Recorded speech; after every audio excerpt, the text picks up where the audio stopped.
everyone, this is Sandeep Kumar Sinha. Welcome back once again to my channel with a quick revision of money and banking, macroeconomics. Let's start with the barter system first.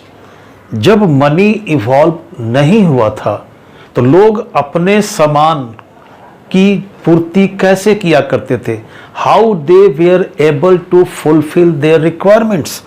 Now the system of exchange which existed in the earlier times, है ना, that was termed as barter system. मतलब अपने सामान को एक दूसरे से लोग एक्सचेंज कर लिया करते थे. अब वो जो सिस्टम ऑफ एक्सचेंज जो पुराने समय में चला करता था in the earlier past time, and that was termed as barter system of exchange. कैसे डिफाइन करेंगे कि that system of exchange in which goods are exchange for goods without the use of money. बिना money के involvement के अगर एक दूसरे की सामान की अदला बदली कर कर लोग जब अपनी जरूरतें पूरी कर लिया करते थे तो वो जो सिस्टम था एक्सचेंज का during that transaction, that is called as barter system of exchange. Mean that system of exchange in which goods are exchange for goods without use of money is called barter system. और जो भी economy इस system पर based था that was termed as CC economy, that is commodity for commodity exchange economy. Means and the economy based on barter system of exchange is called CC economy. Means commodity for commodity exchange economy. तो पहले के समय में जब money का evolution नहीं हुआ था तो लोग अपनी जरूरतें कैसे पूरा किया करते थे? एक दूसरे से सामान एक्सचेंज कर लेते थे बिना इंट्रोडक्शन, बिना इन्वॉल्वमेंट मनी के. Means without having any monetary medium they simply exchange directly their commodities with one another and fulfilled their own requirements, and that system which existed in the earlier past times that was called as barter system. अब हम देखें कैसे ये system काम करता था. Suppose कहते हैं दो व्यक्ति है, एक है राम, दूसरा है Bharat.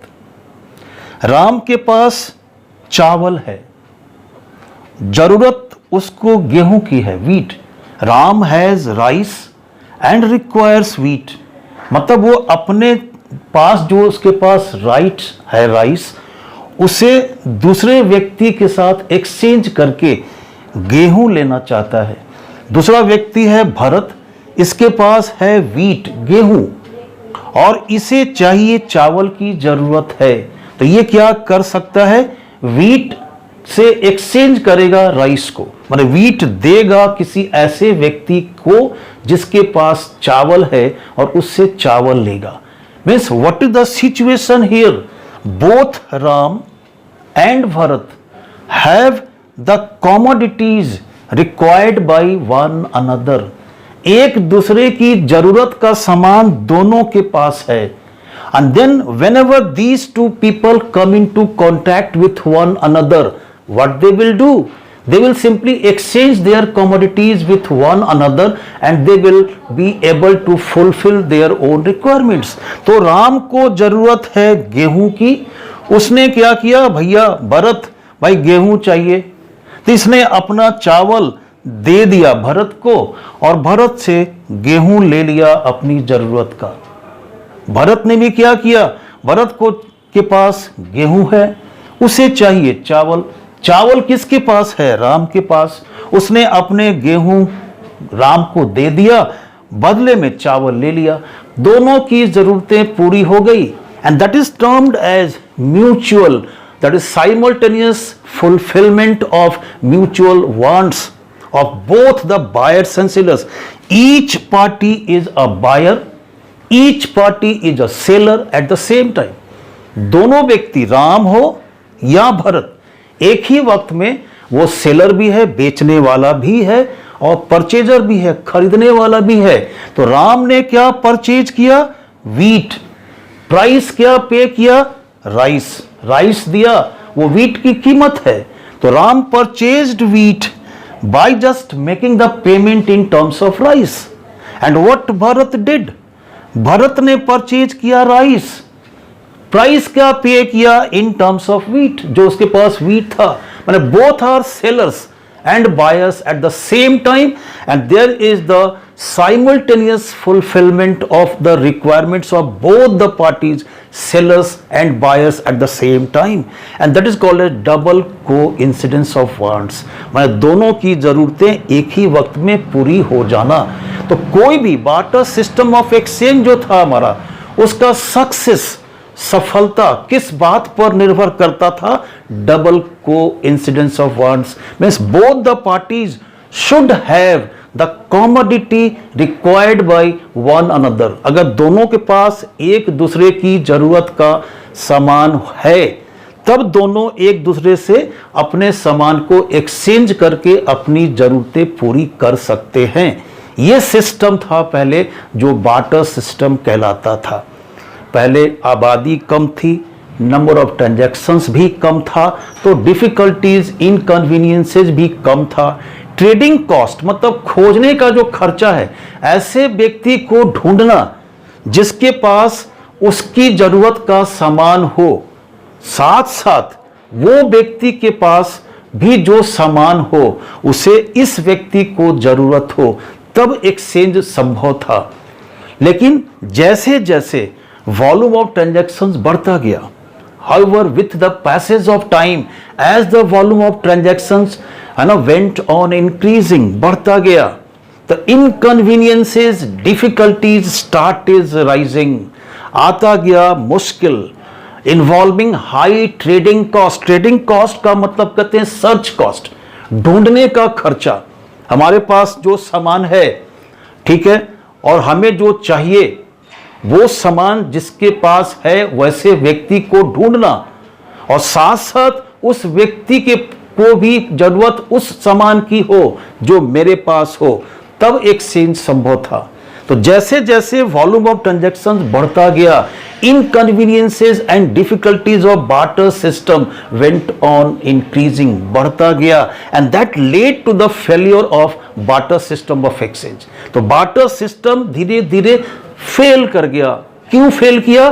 These are there are certain limitations, limit demerits है इस कुछ सिस्टम्स का, which I am going to now discuss. तो what are those limitations which led to the failure of barter system with passage of time? जैसे जैसे समय बदलता गया, ट्रांजैक्शंस का वॉल्यूम बढ़ता गया, आबादी बढ़ती गई, लोगों की जरूरतें बढ़ती गई, तो ट्रांजैक्शंस भी बढ़ता गया, and that led to the failure of the barter system. What were those limitations? कौन कौन सा ऐसा डिमेरिट्स था या लिमिटेशंस था बार्टर सिस्टम्स का, जिसके कारण बार्टर सिस्टम फेल कर गया? तो now let us discuss those limitations which led to the failure of barter system. जिसमें first principal demerit of barter system was lack of double coincidence of want. जो उसका characteristic features था, जो उसके success के लिए, that is called as means double coincidence of wants. वो हमारा जो था डबल कोइंसिडेंस वांट्स, ये पहला था उसका फीचर सक्सेस के लिए, और वही इसका प्रिंसिपल डीमेरिट भी है, lack of double coincidence of wants. इसको हम एक एग्जांपल से समझाते हैं. Lack of double coincidence of wants का मतलब कहते हैं means mutual satisfaction of both the sellers and the purchasers at the same time were proving difficult with passage of time. कैसे दिक्कत आने लगा? सपोज कहते हैं, take the same example, Ram. One person is Ram, another person is Bharat. Bharat and Ram, there are two persons having a contact with one another, and Ram has rice. Ram के पास चावल है और भरत के पास गेहूं है, wheat. ठीक है. Requires, now Ram requires, Ram को जरूरत किसकी है? व्हीट की. Means Ram can exchange rice with the wheat part. ये जो भी हमारा है, व्हीट ये भारत से ले सकता है। कैसे? अपने राइस को एक्सचेंज करके। But the fact is that Bharat does not require rice, Bharat requires potato. Bharat को चाहिए पोटैटो, है ना, एंड राम हैज, है ना, राइस। राम के पास राइस है, राम के पास पोटैटो नहीं है।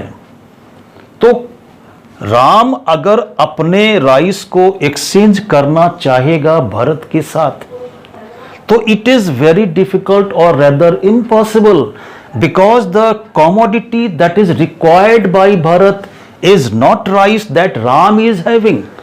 राम के पास चावल है, लेकिन भारत को चावल नहीं चाहिए। भारत को क्या चाहिए? पोटैटो, आलू। तो वो आलू इसके पास नहीं है। तो in this situation it is very difficult to exchange the commodities of Ram and Bharat with one another.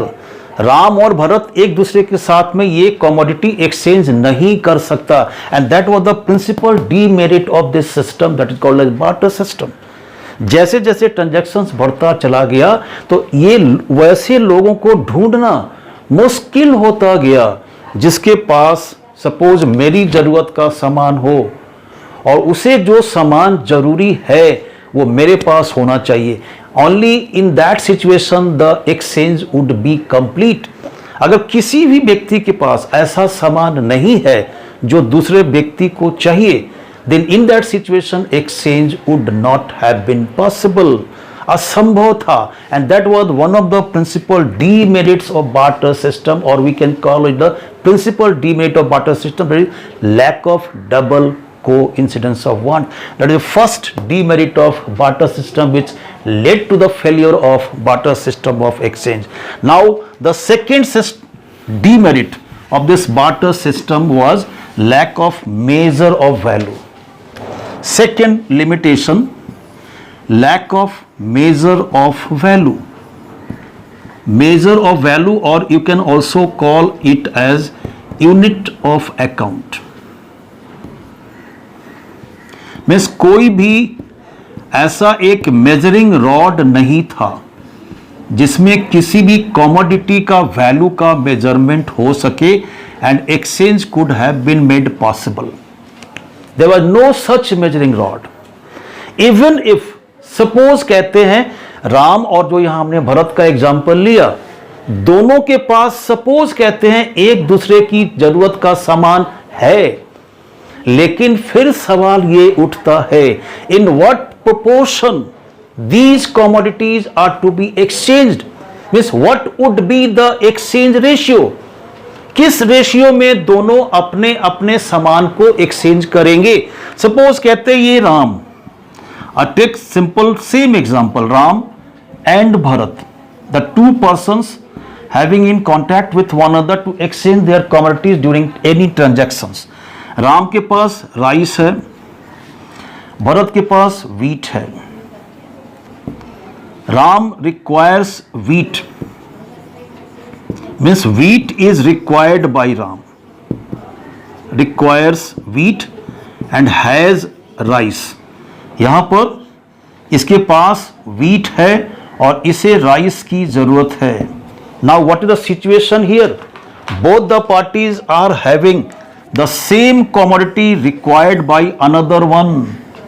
यहां पर ये राइस इसे दे सकता है, ये यहां wheat इसे दे सकता है, और एक्सचेंज संभव हो सकता है। Mean these two parties are having the same commodities required by one another, तो एक्सचेंज संभव हो सकता है। But now the question arises, अगर सपोज राम को चाहिए गेहूं, तो गेहूं तो ये ले लेगा। अब ये राम बोलेगा कि नहीं, हम भाई एक बोरी चावल देंगे, 2 बोरी गेहूं लेंगे। राम को गेहूं चाहिए, तो राम बोलता है कि अगर 1 बोरी हम चावल देंगे तो 2 बोरी गेहूं लेंगे। तो अगर ये भरत तैयार नहीं हुआ, then also exchange can not be made possible. तो एक रेशियो कोई फिक्स नहीं था, मतलब किसी भी कमोडिटी का वैल्यू किसी एक ऐसे कॉमन टर्म्स, कॉमन कमोडिटी के टर्म्स में फिक्स नहीं था। आज जब हम बाजार जाते हैं, सपोज 1 केजी चीनी खरीदना है, बाजार गए, सेलर से क्या पूछते हैं? आई सिंपली आस्क, चीनी है भैया? यस है। क्या कीमत है? तो 50 रुपीज 1 kg का है। तो what I do, I simply count 50 units of 1 rupee. Indian rupee का यूनिट है 1 रुपी, करेंसी हमारा यूनिट है 1 रुपी। तो 1 रुपया का 50 यूनिट हमने काउंट किया और दुकानदार को दे दिया और 1 kg चीनी लेके चले आए। तो यहां क्या हुआ? मनी ने एक्सचेंज किया किसको? शुगर को। Why? How? Price was fixed in terms of that currency unit, that is rupee. लेकिन उस वक्त बार्टर सिस्टम ऑफ एक्सचेंज में ऐसा कोई सिस्टम नहीं था to measure the value of any commodity. इस कमोडिटी की कीमत कितनी है, that was not fixed in terms of any other commodity, and that's why it was very difficult to exchange the two commodities. And the problem before the two persons were that in what ratio the exchange would be made, किस ratio में हम आपस में सामान की अदला बदली करें, ये था हमारा एक डिमेरिट इस सिस्टम का, that also led to the failure of barter system of exchange. अब सपोज कहते हैं कि हमें ये सिर्फ गेहूं की जरूरत तो नहीं है, सपोज राम को गेहूं के अलावा और भी दूसरे सामानों की जरूरत है। मैं there are so many thousands of articles required during transactions. तो जितने ज्यादा सामान की जरूरत होगी उतना ज्यादा एक्सचेंज रेशियो होगा। तो it was very difficult to simply maintain that exchange ratio in terms of different commodities transacted with different people.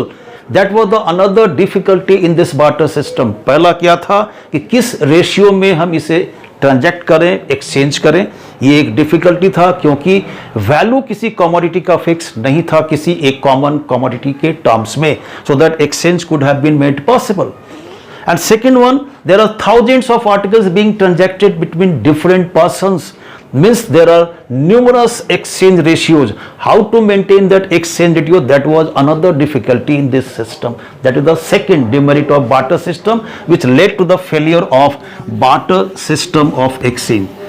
Third demerit, तीसरा जो demerit हमारा यहाँ पे था, number 3,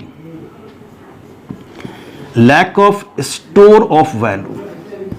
आज हम क्या करते हैं, सपोज हमारे पास कोई भी कमोडिटी सरप्लस आ गया, सरप्लस प्रोडक्शन है, सपोज हमारे पास किसी कमोडिटी का स्टॉक सरप्लस है।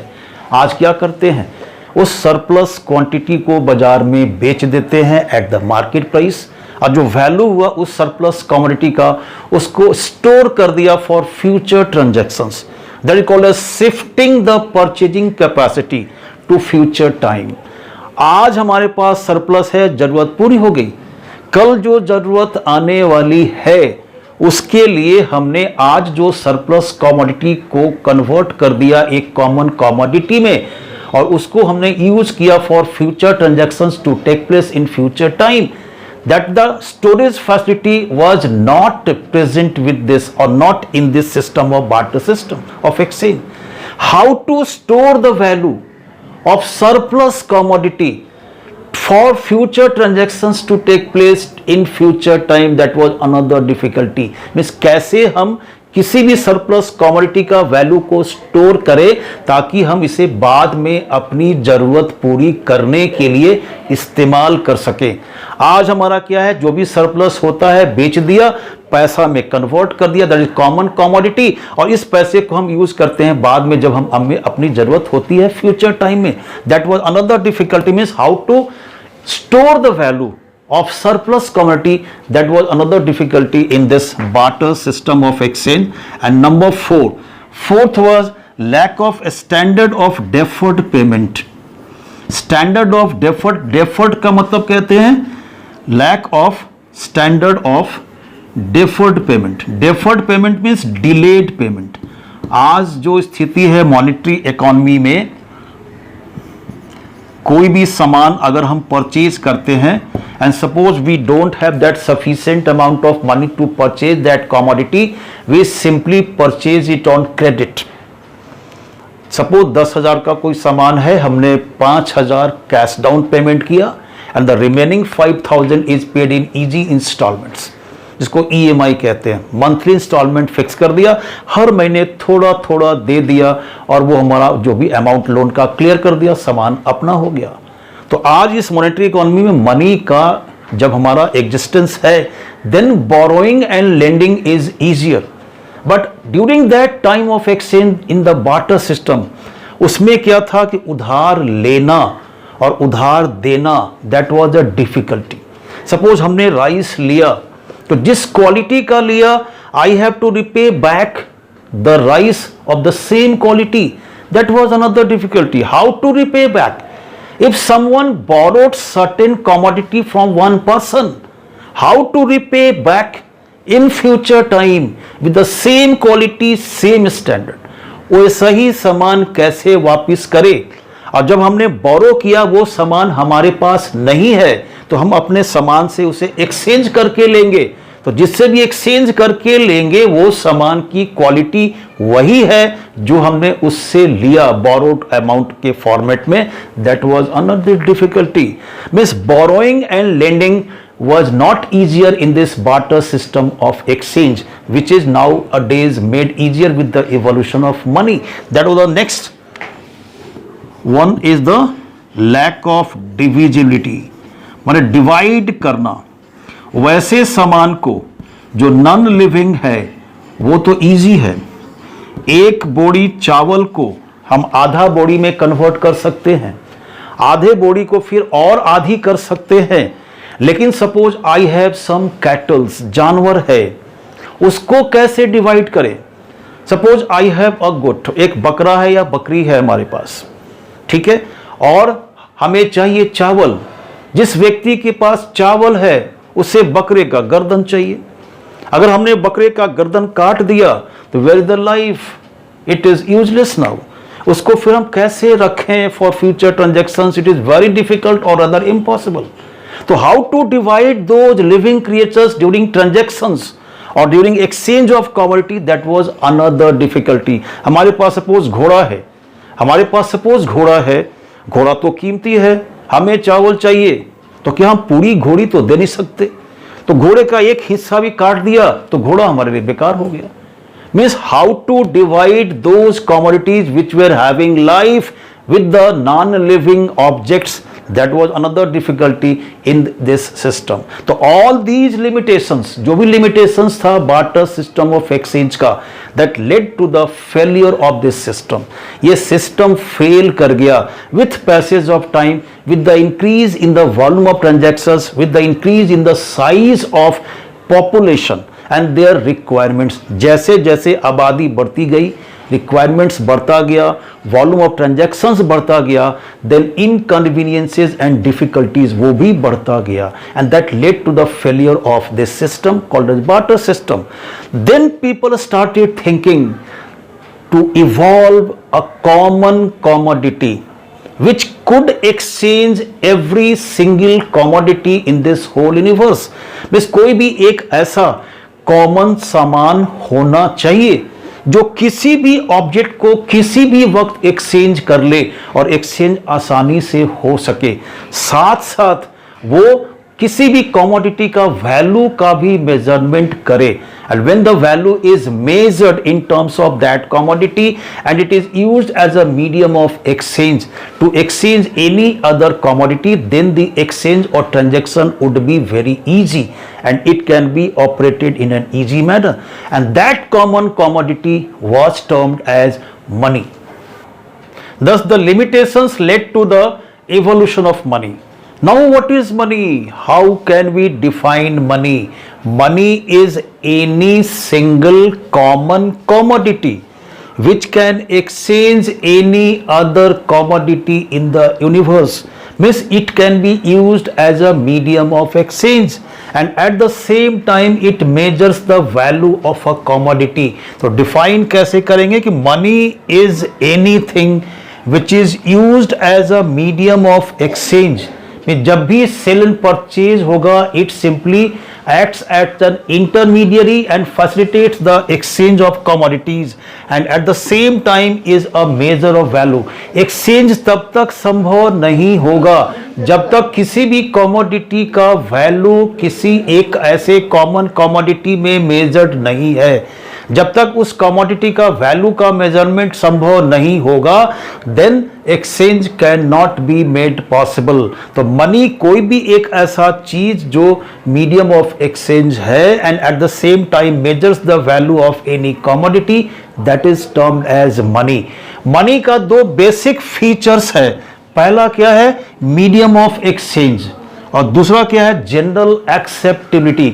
आज हम जब भी कहीं बाजार में जाते हैं, किसी को पैसा देते हैं, कोई सामान परचेज करते वक्त वो व्यक्ति वो पैसा एक्सेप्ट करता है, चाहे करेंसी नोट हो, क्वाइंस हो या कुछ भी हो। The person accepts the payment, है ना, in terms of that commodity called as money.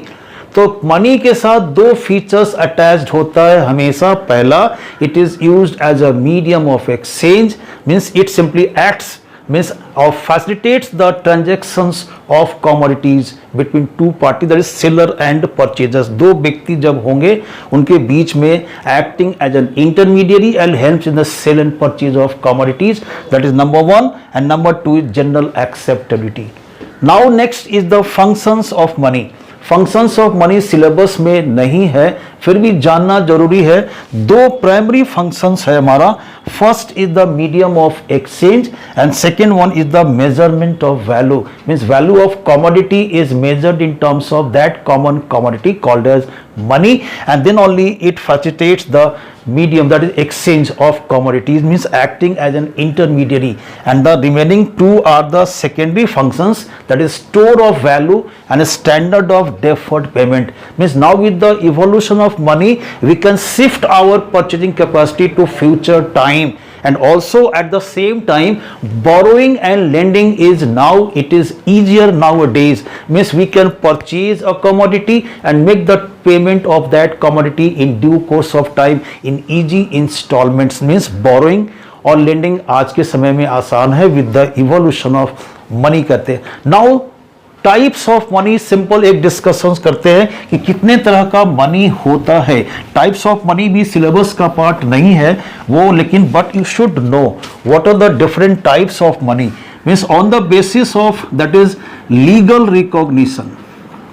Legal recognition के बेसिस पर मनी हमारा दो तरह का होता है।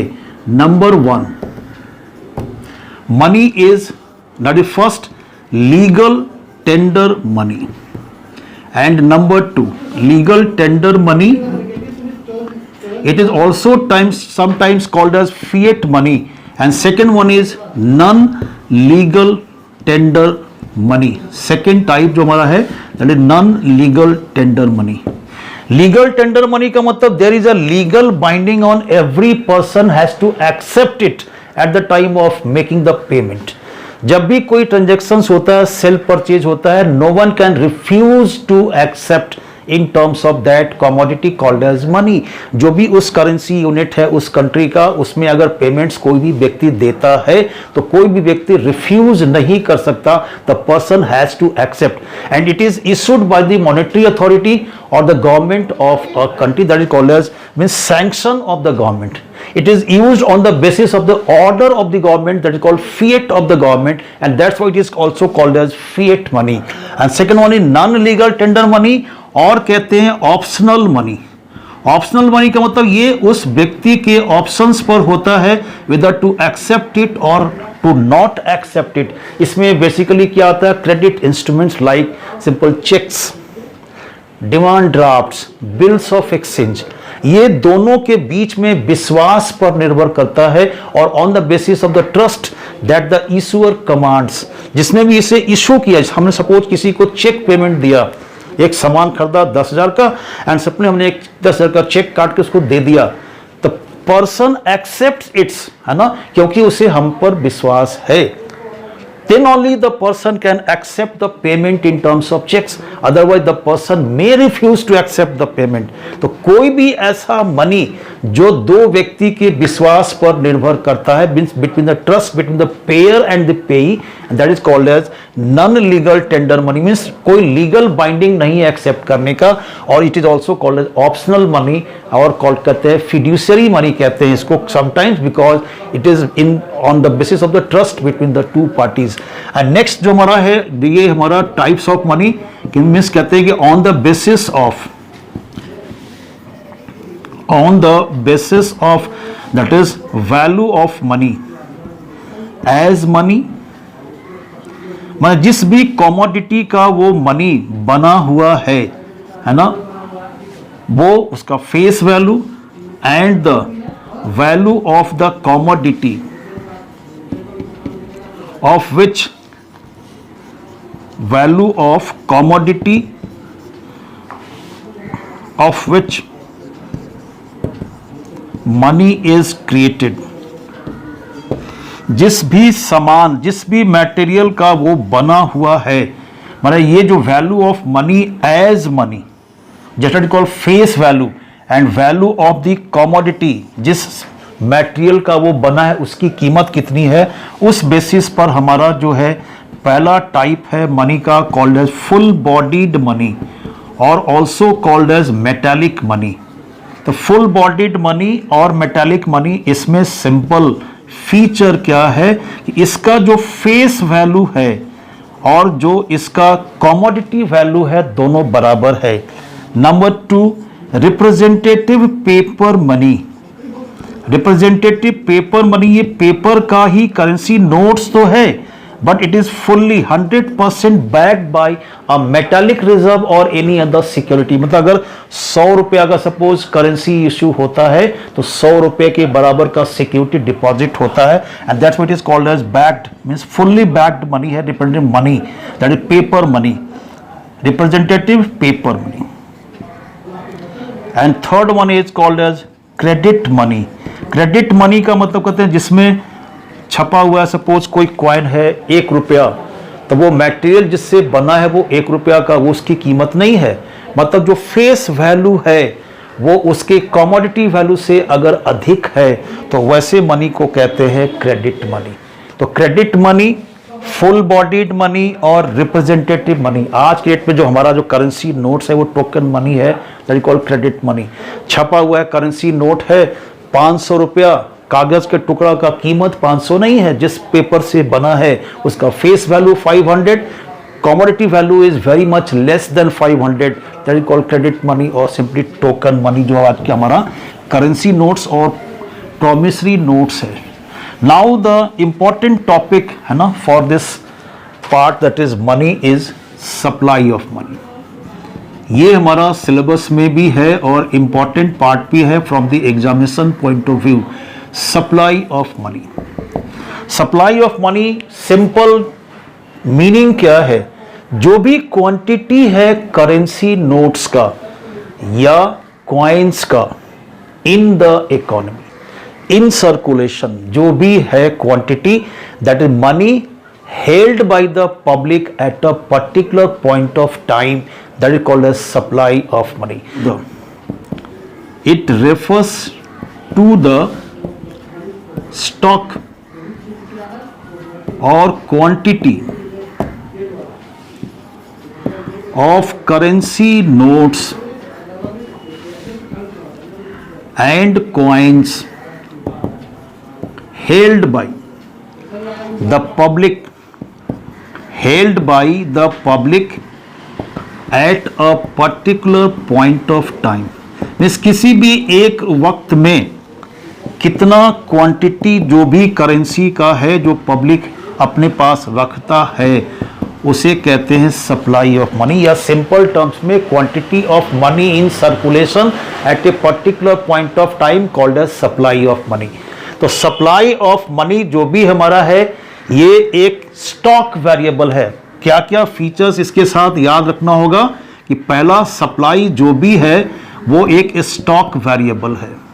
It is a stock variable means these are measured at a particular point of time, not during a period of time. दूसरा हमारा नेक्स्ट क्या है, जो भी सप्लायर्स के पास जो क्वांटिटी है मनी का, means quantity of money held by the suppliers है ना, cannot be taken into account of supply of money, और it is not counted at the supply of money. Supply of money में वो count नहीं होता जो suppliers के पास stock होता है। Means quantity of money held by the suppliers. कौन कौन हमारे सप्लायर्स हैं? तो पहला हमारा है Reserve Bank of India, that is our central bank. Quantity of money held by the suppliers, suppliers के पास जो भी पैसा है ना, held by the suppliers, that is not counted in supply of money. माने जो भी है सप्लाई ऑफ मनी में ये काउंट नहीं होता है जो मनी इनके पास होता है। तो कौन कौन सप्लायर्स हैं हमारे? 3 सप्लायर्स हैं। Number 1 is the reserve Bank of India, number 2 is government of India, and number 3 is commercial bank through it's credit creation function. It also supplies money in the economy. तो ये हमारा है supply का 4 variants है, that is M1 concept, M2 concept, M3 concept and M4 concept. ये 4 concepts हैं। इन 4 concepts में हमारा जो है मोस्ट जो लिक्विड फॉर्मेट में हमारा होता है वो M1 कंसेप्ट है। देयर आर 4 वेरिएंट्स, हमारा 4 वेरिएंट्स है, M1, M2, M3, M4। तो जो जब भी सप्लाई, अगर हम एग्जामिनेशन में क्वेश्चंस आएगा तो right down the components of supply. Suppose question लिखा हुआ है तो हम वो क्या लिखेंगे? M1 concept. मीन्स 4 कंसेप्ट है सप्लाई ऑफ मनी का। First is the M1 concept. M1 concept हमारा ये मोस्ट लिक्विड फॉर्मेट में यही हमारा होता है, मोस्ट लिक्विड फॉर्मेट। तो इस M1 कंसेप्ट में क्या क्या हम काउंट करते हैं? तो C, that is currency notes and coins held by the public. DD, demand deposits of the public with the commercial banks, and OD, that is other deposits with the Reserve Bank of India. What is C? C is equal to currency notes and coins. Currency notes and coins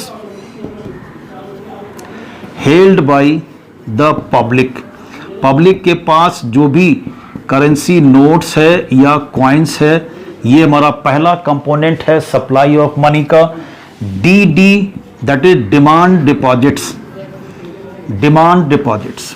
ये हमारा है दूसरा। Demand deposits with commercial banks, commercial banks के पास जो भी पैसा जमा है, ये हमारा है second component of supply of money।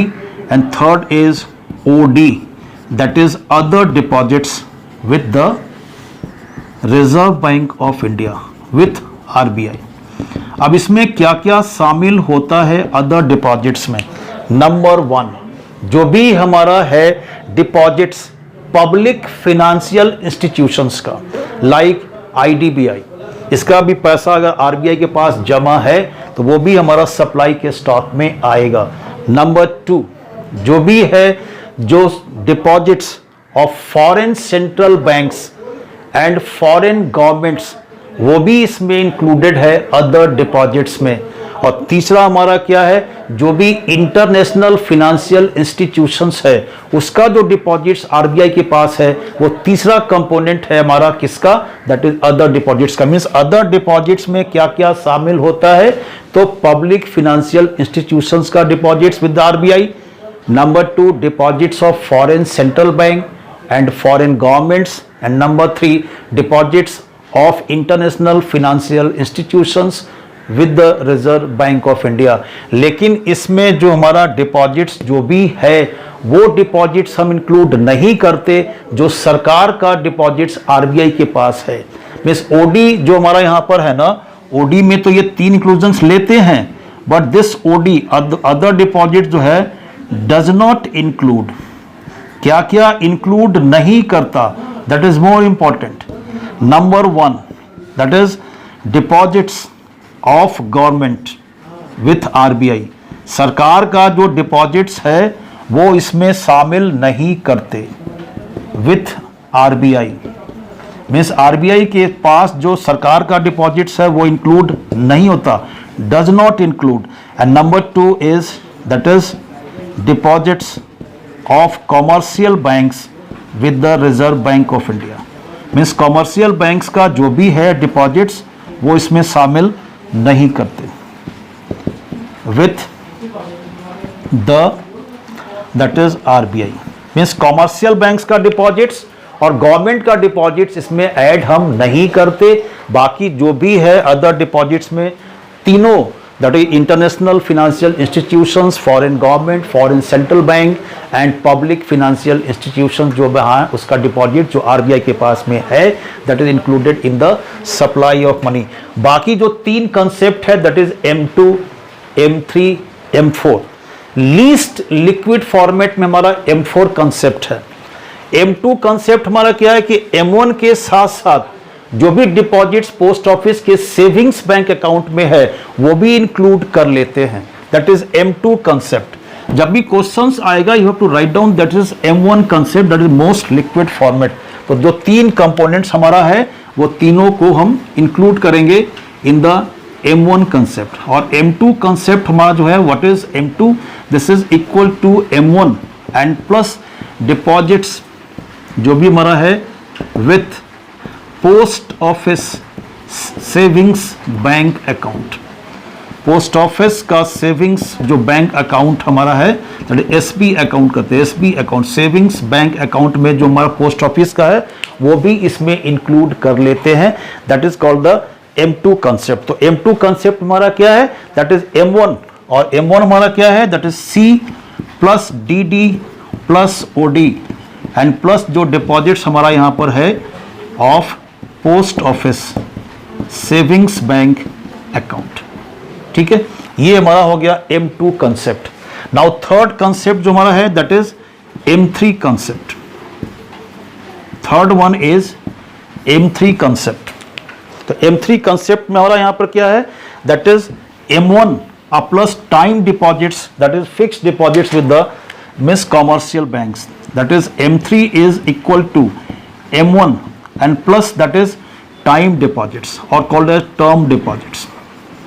time deposit जो भी हमारा यहाँ पर है with the commercial banks, ये हमारा है M3 concept। and M4 concept जो हमारा है नंबर 4 कंसेप्ट में M3 में जितना भी डिपॉजिट्स हमारा है वो पोस्ट ऑफिस का सारा डिपॉजिट्स हमारा जो है पोस्ट ऑफिस साथ वो सब हम ऐड करते हैं, excluding national saving certificate NSC को छोड़कर जो भी डिपॉजिट्स पोस्ट ऑफिस में है वो M3 में ऐड कर देते हैं, then it is that is M4 concept. ये सब सिलेबस में नहीं है, बस सिर्फ जानना है कि M4 is equal to M3 and plus that is all deposits जो भी हमारा है all the deposits with post office. Post office के पास जो भी डिपॉजिट्स है वो सारा का सारा excluding NSC national saving certificates को छोड़कर बाकी जो भी डिपॉजिट्स पोस्ट ऑफिस के पास है वो सारा इसमें हम ऐड कर देते हैं। It is the least liquid format में हमारा यही M4 कंसेप्ट है, least liquid format and the most liquid format that is M1 concept, that is more in existence। तो M1 concept, M2 concept, M3 concept, M4 concept, these are the 4 variants of supply of money as given by the Reserve Bank of India, that is our central bank। हमारे central bank का जो भी है हमारा ये 4 variants दिया हुआ है, जिसमें ज़्यादातर अगर क्वेश्चंस आया एग्जामिनेशन में then you have to write down the M1 concept unless and until it is mentioned about other variants of that is supply of money, you don't have to mention it in your answer part। जब भी answers लिखेंगे supply of money का तो always you have to write down the 3 component, that is currency held by the public, demand deposits with the commercial banks and the other deposits with the Reserve Bank of India, that is the M1 concept of supply of money। तो money के part में इतना ही हमें पढ़ना है so far as syllabus is concerned, that is all about money। तो फिर अगले बार मिलेंगे नेक्स्ट वीडियो में। Thank you.